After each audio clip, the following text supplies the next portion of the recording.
Good morning. कैसे हैं आप सब? उम्मीद करता हूँ आप सब ठीक होंगे। आज जो हम एक कैश फ्लो स्टेटमेंट का क्वेश्चन डिस्कस करेंगे, चूँकि वीडियो बड़े हो जाते हैं तो इसलिए मैं थोड़ा सा छोटा रखूँगा वीडियो को। मेन चीज़ें ही इसमें डालेंगे कैश फ्लो स्टेटमेंट में, और मैं इसकी बैलेंस शीट भी जो है ना इस तरीके से बनाऊँगा हॉरिजॉन्टल, तो थोड़ा सा ना इससे क्वेश्चन जल्दी हो जाता है। तो कभी इस तरीके से अगर बैलेंस शीट आ भी जाए तो भी कोई दिक्कत नहीं है, और ओरिजेंटल आ जाए, वर्टिकल आ जाए तो भी कोई दिक्कत नहीं है। बट इससे है ना क्वेश्चन थोड़ा सा छोटा दिखने लगता है। तो हमें पता है ये हमारी असेट साइड होती है। यहाँ पर एक आपको मान लीजिए 2021 दिया हुआ है, इधर 2022 दिया है। ये आपकी बैलेंस शीट है, ये लायबिलिटी साइड होगी, ये 2021, ये 2022। हमें पता है कि शुरुआत में हमारे पास एन सी ए मतलब नॉन करंट असेट्स। इसमें मान लीजिए आपके पास लैंड एंड बिल्डिंग दिया है। मान लीजिए पहले थे आपके पास 5 लाख रुपए की बिल्डिंग, अब हो गई 10 लाख रुपए की बिल्डिंग, इंक्रीज हो गई। उसके बाद प्लांट एंड मशीनरी है। प्लांट एंड मशीनरी मान लीजिए आपके पास पहले थी 7 लाख रुपए की, अब हो गई है 10 लाख रुपए की। ठीक है, फिगर चेंज हो सकती है। और एक चीज़ ज़रूर ध्यान रखें, जो भी वीडियो मैं डाल रहा हूँ सभी वीडियो के डिस्क्रिप्शन बॉक्स में आप चेक करेंगे तो एक लिंक दिया होगा। ये जो मैं आपको निकाल के दे रहा हूँ, ये इसको आप PDF डाउनलोड कर सकते हैं उस लिंक से। तो जब भी आप चाहें तो ये क्वेश्चन आपको वहाँ पे मिल जाएगा। जितना भी मैं क्वेश्चन अभी करूँगा ये सारा का सारा क्वेश्चन मैं वहाँ अपलोड कर दूँगा। ठीक है। प्लांट एंड मशीनरी के बाद एक चीज़ और हो सकती है इसमें, फर्नीचर। तो फर्नीचर मान लीजिए आपके पास पहले था 1 लाख रुपए का, अब जो है वो 1,10,000 रुपये का मान लेते हैं। ठीक है, ये कम भी हो सकता है, बट कम होने का कारण मेनली होता है सेल, और डेप्रिसिएशन भी होता है। ठीक है, तो ये दो ही चीज़ें होती हैं। सेल होगी तो नीचे एडजस्टमेंट में गिवन होगा, और अगर बाई चांस ये कम हो रहा है और नीचे कुछ भी नहीं लिखा तो आप एज्यूम कर सकते हैं डेप्रिसिएशन लग गया होगा इस साल का। ठीक है। NCA के बाद होता है यहाँ पर NCI, नॉन करंट इन्वेस्टमेंट, तो क्वेश्चन में मैं यहाँ इग्नोर कर रहा हूँ उसको। इसके बाद तीसरी असेट्स जो होती है हमारी वो होती है करंट असेट्स। करंट असेट्स में आपका हो सकता है स्टॉक, हो सकता है स्टॉक मान लीजिए आपका पहले 3 लाख रुपए का था, अब 5 लाख रुपए का हो गया है। फिर उसके बाद डेटर्स हैं आपके।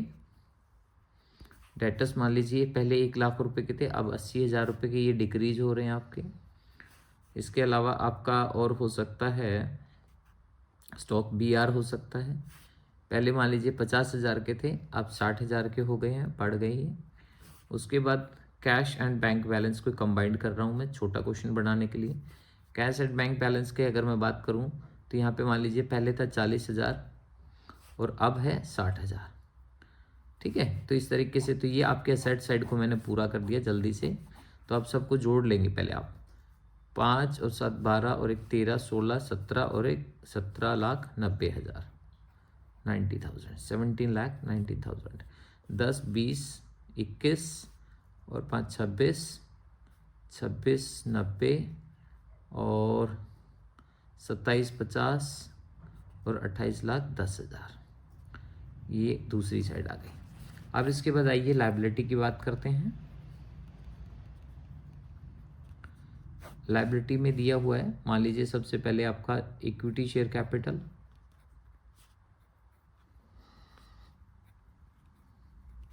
पहले था 8 लाख, अब हो गया 10 लाख।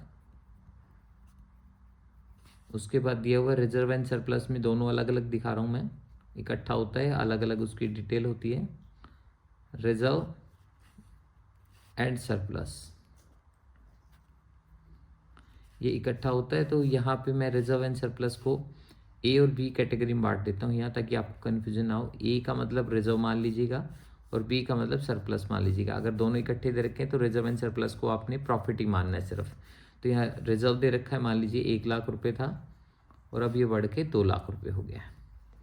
अब प्रॉफिट जो था पिछले साल 2 लाख रुपये था, अब 2.5 लाख रुपये हो गया है।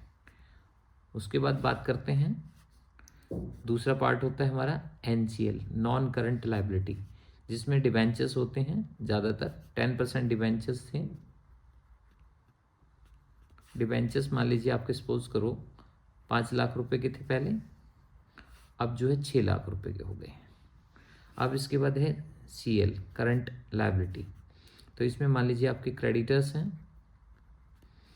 क्रेडिटर्स है कितने के, मान लीजिए आपके इसमें मान लेते हैं हम 2,90,000 रुपये के मान लेते हैं, और इसको मान लेते हैं 3,10,000 रुपये के। और इसके बाद जो है बिल्स पेबल और आउटस्टैंडिंग एक्सपेंसेस, ये 3 चीज़ें और ले लेते हैं हम यहाँ पर। तो अब आपने ध्यान रखना है, ये बैलेंस शीट का टोटल जरूर आपने चेक करना है क्वेश्चन में कि 17,90,000 उधर है तो 17,90 इधर होना चाहिए। तो जो बाकी बचा हुआ डिफरेंस है वो मैं बिल्स पेबल और आउटस्टैंडिंग बना दूंगा, तो इसलिए मैं जोड़ के लिख रहा हूँ क्योंकि अपनी मर्जी से क्वेश्चन कर रहा हूँ मैं।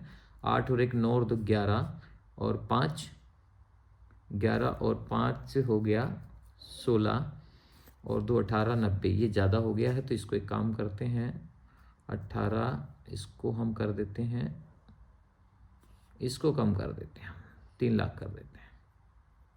तो अब 8 और 1 9 और 2 11 और 14 और 2 16, तो अब ये आपके पास बिल्स पेबल हो गया 1 लाख रुपया। अब आउटस्टैंडिंग एक्सपेंसेस कुछ नहीं मानते हम, लास्ट ईयर का 0, क्योंकि हमने तो ये पूरा करना था। इसके बाद दूसरी साइड का हम देखेंगे, टोटल होना चाहिए आपका 28,10,000। तो 28,10,000 का टोटल करने के लिए 10 2 12 और 20 और 3 23 23 60 और 23 60 के बाद जो है 23 और लगभग 1 लाख, ये मान लेते हैं 24 और 3 27 3.5 लाख। एक बार फिर से जोड़ लेते हैं हम, 3 और 1 4 और 3 7 7,60,000, 7,60,000, 7 और 13 और 2 15 और 2 17 और 27 और 1 28 10। अब ये दोनों साइड मैच होगी हमारी। अब क्वेश्चन में है ना कुछ एडजस्टमेंट भी गिवन होंगी आपको, चूँकि जल्दी से हमें क्वेश्चन को पूरा करना है तो मैं शॉर्ट में लिख रहा हूँ। मान लीजिए कोई मशीन है आपके पास, मशीन जिसकी कॉस्ट कितनी है, यहाँ रफ में लिख रहा हूँ मैं टाइम बचाने के लिए। मशीन की कॉस्ट है मान लीजिए यहाँ पर इसने कहा है 1 लाख रुपए की, जिसके ऊपर रिटर्न डाउन वैल्यू के हिसाब से, जिसकी रिटर्न डाउन वैल्यू है क्वेश्चन में ₹50,000। इसका मतलब समझते हैं आप क्या हुआ? इसका मतलब हुआ कि मशीन जो कॉस्ट है उसकी 1 लाख रुपए थी, आज के दिन उसकी वैल्यू 50,000, तो 50,000 डेप्रिसिएशन लग चुका है।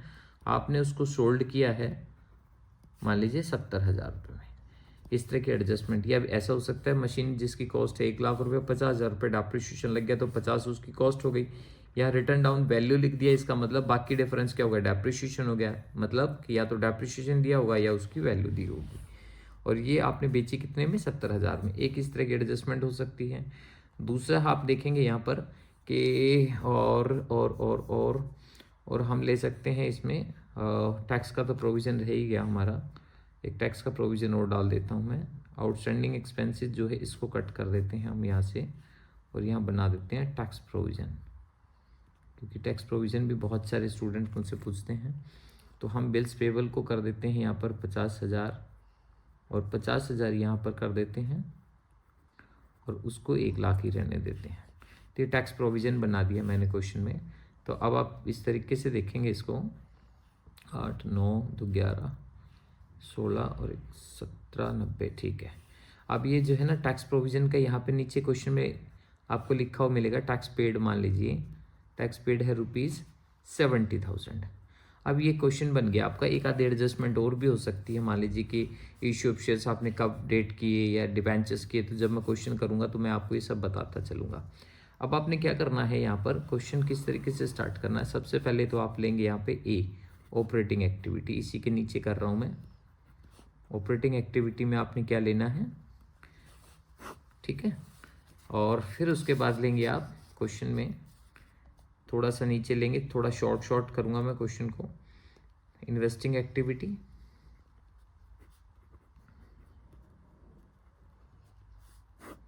और तीसरा होगा हमारा फाइनेंसिंग एक्टिविटी। तीनों में से जो जो एक्टिविटी आप करते चलेंगे वो आपने पुट करते चलने एक साथ ही। इतने थोड़ा सा गैप, इसमें ऑपरेटिंग में ज़्यादा चीज़ें आती हैं, इसमें कम आती हैं, इसमें भी कम आती हैं, 3-4 एडजस्टमेंट होती हैं। तो अब सबसे पहली जो आइटम आपने लेनी है वो लेनी है प्रॉफिट बिफोर टैक्स प्रोविजन। ठीक है, प्रॉफिट लेना है तो आप एक काम कर सकते हैं, इसमें थोड़ा सा अगर आपको कॉम्प्लिकेटेड लगे तो सबसे पहले प्रॉफिट ले लो आप, ताकि कन्फ्यूजन ना हो आपको। बी हमने माना था प्रॉफिट है, लास्ट ईयर 2 लाख प्रॉफिट था, अब 2.5 है, तो इसका मतलब 50,000 रुपये प्रॉफिट आपने यहाँ पे जनरेट किया इस साल। और टैक्स प्रोविजन की बात करें तो टैक्स यहाँ भी दिख रहा है और नीचे भी दिख रहा है टैक्स, तो इसीलिए मैं एक काम करता हूँ, इसके पीछे मैं एक छोटा सा टैक्स का वो बना देता हूँ, प्रोविजन अकाउंट यहाँ ले लेते हैं हम ऐसे ही रफ में, टैक्स प्रोविजन। और आपको मैं ये भी बता देता हूँ कि टैक्स प्रोविजन हमारे लिए लायबिलिटी होता है। लायबिलिटी का कोई भी दुनिया की लायबिलिटी का लेजर आपका बाई साइड से स्टार्ट करना है, यानी क्रेडिट साइड से। तो बाई बैलेंस BD, इसका मतलब होता है ओपनिंग बैलेंस। ओपनिंग इधर आएगा तो क्लोजिंग लिखना to side, to balance CD।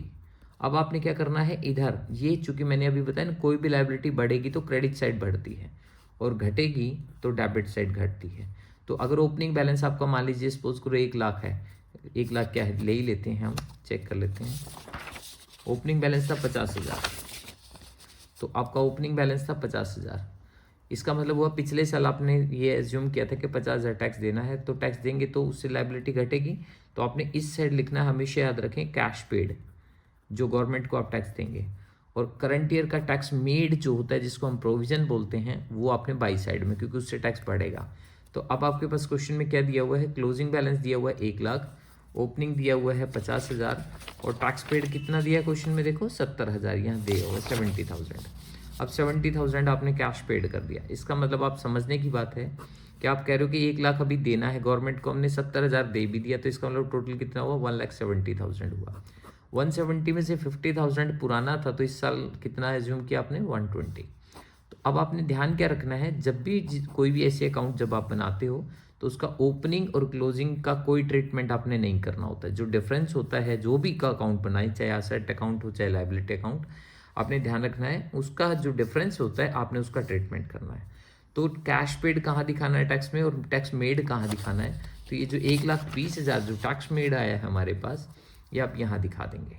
तो इसका मतलब हुआ टोटल जो है 1,70,000 रुपये आपके पास प्रॉफिट आ गया बिफोर टैक्स एंड डिविडेंड। अगर क्वेश्चन में गिवन है डिविडेंड का ट्रीटमेंट भी थोड़ा सा ध्यान रखेंगे, मैं अभी बीच में बोलूँगा, ध्यान से सुन लेंगे आप उसको। 1,70,000 रुपये का यहाँ पे प्रोविज़न हो गया हमारा, यहाँ दिखा देंगे। अब इसके बाद आपने क्या करना है, कुछ चीज़ें इसमें ऐड करते चलेंगे, ठीक है, और कुछ चीज़ें लेस भी होंगी। तो मैं एक काम करूँगा, कंटिन्यूसली लेता चलूँगा।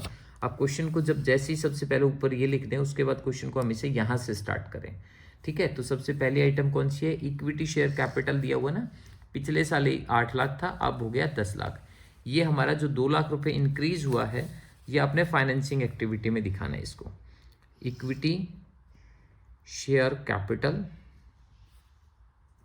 इशूड, ठीक है, या आप इशूड शेयर कैपिटल लिखेंगे यहाँ पर, तो 2 लाख रुपये आपने दिखाना, पॉजिटिव है इसलिए प्लस में दिखाएंगे आप, ठीक है। लायबिलिटी बढ़ना मतलब उधार लेना माना जाता है कि आपने उधार लिया होगा तो पैसा आया होगा। उसके बाद दूसरा रिजर्व एंड सरप्लस है, तो सरप्लस का ट्रीटमेंट तो आप ये कर ही चुके हैं। बी नंबर पे यहाँ प्रॉफिट रिजर्व देख लीजिए, 1 लाख के थे अब 2 लाख के हो गए। तो जब भी जनरल रिजर्व बढ़ते हैं तो आपने ऑपरेटिंग में ऐड करना है, तो जनरल रिजर्व बढ़ रहे हैं कितने, 1 लाख रुपये के आप यहाँ शो कर देंगे। उसके बाद डिबेंचर्स आपके 3 लाख के थे अब 6 लाख के हो गए, तो इसका मतलब 3 लाख रुपये के आपने नए डिबेंचर इशू किए हैं। तो आप यहाँ लिखेंगे नीचे फाइनेंसिंग एक्टिविटी में इश्यू ऑफ डिबेंचर्स, तो आप यहाँ पे लिखेंगे 3 लाख, ठीक है। अब इसके बाद देखिए डिबेंचर्स होने के बाद इसका एक जो इंटरेस्ट का ट्रीटमेंट है वो भी तुरंत कर देंगे आप। तो आपने ध्यान क्या रखना है, डिबेंचर्स जो है वो 3 लाख पे इंटरेस्ट दें हम 10% या 6 लाख पे दें, तो डिपेंड करता है कि क्वेश्चन में के नीचे आपने डिबेंचर कब इशू किए हैं। चूंकि टाइम की शॉर्टेज की वजह से मैंने ट्रीटमेंट नहीं लिखा, बट मैं वैसे बता रहा हूँ, ध्यान से सुनिएगा। अगर डिबेंचर का आपने ये जो 3 लाख के हैं, 6 लाख के जो हुए हैं, 3 लाख के नए डिबेंचर अगर आपने साल के बिगनिंग में इशू किए हैं और डेट लिखी हुई है, तो आपने ये जो 10% इंटरेस्ट ये 6 लाख पे देना पड़ेगा। लेकिन अगर आपका क्वेश्चन में कोई डेट गिवन नहीं, तो आप जो ये 3 लाख रुपए है इसके ऊपर 10% इंटरेस्ट देंगे, क्योंकि हमें नहीं पता कि वो किस डेट को इशू किया। हो सकता है साल के एंडिंग में हमने 3 लाख के डिबेंचर इशू किया, तो उसके ऊपर हम इंटरेस्ट नहीं देंगे। तो इसीलिए इस क्वेश्चन में मैं एज्यूम करके चल रहा हूँ कि जो 3 लाख के डिबेंचर हैं वो 6 लाख के तब हुए जब 3 लाख के डिबेंचर हमने इशू किए होंगे आखिरी में, तो उस पर हम इंटरेस्ट नहीं देंगे इस साल का। तो 3 लाख का 10% होता है 30,000, तो आपने क्या करना है, यहाँ पर इंटरेस्ट को ऐड कर देंगे, इंटरेस्ट ऑन डिबेंचर्स, ठीक है। इंटरेस्ट ऑन डिबेंचर्स कितना है हमारा 30,000 ऐड कर देंगे, और उसको लेस कहाँ करेंगे, यहाँ लेस करेंगे, financing activity, interest on debentures. तो ये अमाउंट है हमारे पास 30,000 रुपये, यहाँ लेस कर देंगे। एक्चुअली में उसको लेस करने का कारण क्या है, फाइनेंसिंग एक्टिविटी में लेस करना था, और यहाँ पर ऐड करने का कारण क्या है कि हमने गलती से उसको ऑपरेटिंग मान लिया था, तो वापस ऐड करके हम एक्चुअल प्रॉफिट निकालना चाहते हैं हमारे। अब इसके बाद क्रेडिटर्स हैं, देखिए पिछले साल थे आपके 290 के, अब 310 के हो गए, 20,000 के आपकी लायबिलिटी बढ़ रही है। मैंने अभी कहा था कि लायबिलिटी कोई भी बढ़े आपको प्लस दिखाना है, चाहे वो फाइनेंसिंग एक्टिविटी में आए चाहे ऑपरेटिंग में आए, ध्यान रखना है आपने। बट करंट लायबिलिटी का ट्रीटमेंट हम यहाँ दिखाते हैं, तो थोड़ी सी जगह छोड़ के मैं यहाँ पर कर रहा हूँ add increase in creditors. Creditors में बढ़ोतरी हो रही है हमारी, इंक्रीज हो रहे हैं 20,000 रुपये के, आप यहाँ पे शो कर देंगे प्लस करके। बिल्स पेबल 50 के हो गए थे, 3.5 लाख के हो गए, 3 लाख के बिल्स पेबल भी बढ़ रहे हैं, तो 3 लाख का जो इंक्रीज हुआ है वो भी आप यहीं शो करेंगे, इंक्रीज इन बिल्स पेबल, ठीक है। अब उसके बाद जो है टैक्स प्रोविजन का ऑलरेडी ट्रीटमेंट आप कर ही चुके हो, क्योंकि करंट ईयर का प्रोविजन यहाँ ले लिया आपने, और लेस कब करूँगा, जब ये ऑपरेटिंग एक्टिविटी निकल जाएगी, तो यहाँ टैक्स पेड दिखाएंगे जो हमने अभी निकाला था, तो इसलिए इसको छोड़ सकते हैं आप। अब आ जाइए लैंड एंड बिल्डिंग में, 5 लाख की बिल्डिंग थी, अब 10 की हो गई, तो इसका मतलब 5 लाख रुपए के आपने परचेज किए, तो वो इन्वेस्टिंग एक्टिविटी में दिखाएंगे। कोई भी फिक्स्ड एसेट्स आप खरीदते हैं तो इन्वेस्टिंग में शो करते हैं, तो आप परचेज ऑफ बिल्डिंग यहाँ दिखा सकते हैं, अमाउंट है 5 लाख, और उसको आप लेस इसलिए करेंगे क्योंकि वो इनफ्लो की जगह आउटफ्लो हो रहा है, इनफ्लो होता तो ऐड करते हैं उसको। इसके बाद देखिए नेक्स्ट है प्लांट एंड मशीनरी है हमारी, प्लांट एंड मशीनरी कितनी की थी 7 लाख की, अब 10 की हो गई, लेकिन उसके नीचे एडजस्टमेंट भी दी हुई। तो मैंने अभी बताया था कि जब भी ऐसी कोई चीज़ आए तो आपने क्या करना है, उसका ट्रीटमेंट करना है। तो आप इस तरीके से प्लांट एंड मशीनरी अकाउंट बनाएंगे, प्लांट एंड मशीनरी अकाउंट, चूँकि ये हमारी एसेट्स होती है, और एसेट्स का जो बैलेंस है वो डेबिट से शुरू करते हैं, मतलब कि जब भी एसेट बढ़ेगी तो डेबिट और घटेगी तो क्रेडिट। तो सबसे पहले ओपनिंग बैलेंस यहाँ दिखाएंगे, बैलेंस BD, और इसके अपोजिट में लिखेंगे बाय बैलेंस CD, ठीक है। तो आपने क्या क्या लिखना है वो मैं लिख देता हूँ, ओपनिंग बैलेंस लिखना है इधर, इसके अलावा आपकी परचेजेज आएगी जिसको आप टू बैंक बोलते हैं। अगर आपने कोई भी मशीन को बेचा है और उससे हुआ है कोई भी प्रॉफिट, तो आप यहाँ दिखाएंगे प्रॉफिट को, ये ओपनिंग इधर है तो क्लोजिंग इधर, बाय बैंक परचेज इधर आएगा तो सेल, उसका अपोजिट लिखेंगे बाय बैंक ब्रैकेट में सेल, और इसके बाद इसके ठीक नीचे आप जैसे ये प्रॉफिट इधर आता है तो लॉस इसके अपोजिट में लिखेंगे, मतलब 3 चीज़ें इधर की याद कर लीजिए, 3 इसका अपोजिट है। इसके अलावा एक यहाँ पे आएगा डेप्रिसिएशन, तो क्वेश्चन में डेप्रिसिएशन जो है वो नहीं दिया हुआ है, तो मैं एक एडजस्टमेंट और ऐड कर रहा हूँ इसके अंदर, डेप्रिसिएशन ऑन मशीन, एडजस्टमेंट में मिलेगा, हमेशा याद रखना, ये 1 लाख रुपये एज्यूम कर रहा हूँ यहाँ पर मैं। तो अब आपके पास मशीन की देखिए ओपनिंग वैल्यू कितनी थी हमारी 7 लाख, और क्लोजिंग कितनी है 10 लाख, तो 7 लाख रुपए आप यहाँ शो करेंगे और 10 लाख रुपए आप यहाँ शो करेंगे। डेप्रिसिएशन हमें पता है क्वेश्चन में कितना है 1 लाख, यहाँ दिखा देंगे। अब इसके बाद आपने कोई मशीन खरीदी या बेची है तो वो आप कहाँ से पता चलेगा, यहाँ देखिए इसने कहा है मशीन की कॉस्ट है 1 lakh, but return down value आज के दिन 50,000 हो, आप बेच कितने में रहे 70 में, तो हम यहाँ पर क्या करेंगे कि मशीन को बेचा 70 में, तो यहाँ 70,000 रुपये दिखेंगे 70, और 50 की चीज़ को 70 में बेचोगे तो 20 प्रॉफिट हुआ, वो यहाँ दिखा देंगे। प्रॉफिट हुआ है तो लॉस नहीं हो सकता, इसलिए यहाँ डैश कर देंगे। डेप्रिसिएशन आपने ऑलरेडी देख दिया, तो ये इधर की चारों चीज़ें आपको पता चल गई, सभी को जोड़ देंगे तो ये हो गया 11,70,000। अब 11,70,000 में से 7,20,000 लेस कर दोगे तो आपकी ऑटोमेटिक बैलेंसिंग फिगर क्या निकलेगी, परचेज निकलेगी। तो परचेज को आप यहाँ शो कर देंगे, तो ये हो गया 4,50,000। अब मैंने अभी कहा था ऊपर कि जब आप इस तरीके से कोई भी अकाउंट बनाए तो ओपनिंग और क्लोजिंग का आपने कोई ट्रीटमेंट नहीं करना, जो बचा हुआ डिफरेंस उसका करना है। तो सबसे पहले परचेज जो है आपने मशीन की उसको आप यहाँ शो करेंगे इन्वेस्टिंग एक्टिविटी में, परचेजेस ऑफ मशीन यहाँ शो करेंगे। तो अमाउंट कितनी थी हमारी, एक बार फिर से देख लेते हैं घुमा के पेज को, 4.5 लाख रुपये। तो आप यहाँ 4.5 लाख रुपये की परचेजेस दिखा देंगे माइनस करके। इसके बाद देखिए नेक्स्ट है दूसरी चीज़ क्या है, प्रॉफिट हुआ है, प्रॉफिट को ऑपरेटिंग एक्टिविटी में दिखाना है, लेस करना है आपने उसको, तो लेस करेंगे profit on sale of machine, उसको आप यहाँ लेस कर देंगे। अमाउंट कितना था हमारा 20,000, वो आप यहाँ शो कर देंगे। 20,000 लेस करना है, ध्यान रखें। और जब लेस करते जाएं उसको माइनस भी करते जाएं, ब्रैकेट में दिखाते जाएं आप, ठीक है। इसके बाद और क्या था हमारा, हमने सेल किया 70,000 रुपये का, तो सेल ऑफ मशीन आप यहाँ दिखाएंगे इन्वेस्टिंग एक्टिविटी में। सेल ऑफ मशीनरी कितना है हमारा 70,000, ये प्लस में दिखाएंगे क्योंकि इनफ्लो हुआ है। उसके बाद जो है डेप्रिसिएशन वो ऊपर दिखाते हैं ऑपरेटिंग एक्टिविटी में ऐड करके हम, तो यहाँ पर ऐड कर देंगे हम डेप्रिसिएशन ऑन मशीन, कितना है हमारा 1 लाख रुपए, ठीक है। अब ये हमारे पास क्या है, ये चीज़ें थोड़ी सी मिक्स ही लग रही होंगी आपको, बट क्या करें, पेज की शॉर्टेज की वजह से थोड़ा सा चाह रहे थे कि क्वेश्चन छोटा बनाए, तो इस वजह से मैंने ये सब किया है। ये काम हमारा हो गया है। अब फर्नीचर देखिए कितना दिख रहा है 1 लाख रुपए का क्वेश्चन में, और यहाँ पर कितना है 1,10,000 का इस साल, तो 10,000 का फर्नीचर इसका मतलब आपने खरीदा होगा। तो खरीदा होगा तो आप इन्वेस्टिंग एक्टिविटी में दिखाएंगे। कोई भी फिक्स्ड एसेट्स जब आप खरीदते हैं यहाँ दिखाते हैं, तो परचेज ऑफ फर्नीचर आप शो करेंगे यहाँ पर 10,000 रुपये का, और आप इसको लिखेंगे माइनस में, ठीक है। परचेज का मतलब पैसा गया। अब स्टॉक की बात करें 3 लाख का 5 लाख हो गया, तो इसका मतलब आपने खरीदा होगा तो ऊपर लेस करेंगे इंक्रीज इन करंट असेट्स, ठीक है। इसको लेस करना है 2 लाख रुपए। ध्यान रखें कोई भी एसेट्स इंक्रीज होती है तो माइनस करना है, और कोई भी लायबिलिटी अगर आपकी इंक्रीज होती है तो प्लस करना है, क्योंकि लायबिलिटी इंक्रीज होने से आपके पास, हम ये एज्यूम करते हैं पैसा आया होगा, ठीक है, मतलब इनफ्लो हुआ होगा। और असेट्स इंक्रीज का मतलब कोई ना कोई असेट्स खरीदी होगी तो आपका आउटफ्लो हुआ होगा। कोई असेट्स तभी आएगी जब आपने पैसा दिया होगा। इसके बाद डेटर्स का ट्रीटमेंट यहाँ पे लिखा हुआ 1 लाख था, 80,000 हो गए, तो डेटर लेस हो गए 20,000 के, तो इसको ऐड कर देंगे हम, ऐड कर देंगे डिक्रीज इन डेटर,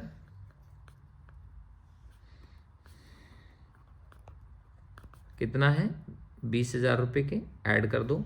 उसके बाद बी आर है 50 के 60 हो गए, 10,000 रुपये के ये भी हैं, तो इसको भी ऐड कर दो। ये इंक्रीज, ये तो इंक्रीज हो रहे तो माइनस करना पड़ेगा, लेस कर दीजिए इसको इंक्रीज, क्योंकि असेट्स इंक्रीज होती है, इंक्रीज इन बी आर, तो माइनस कर देंगे।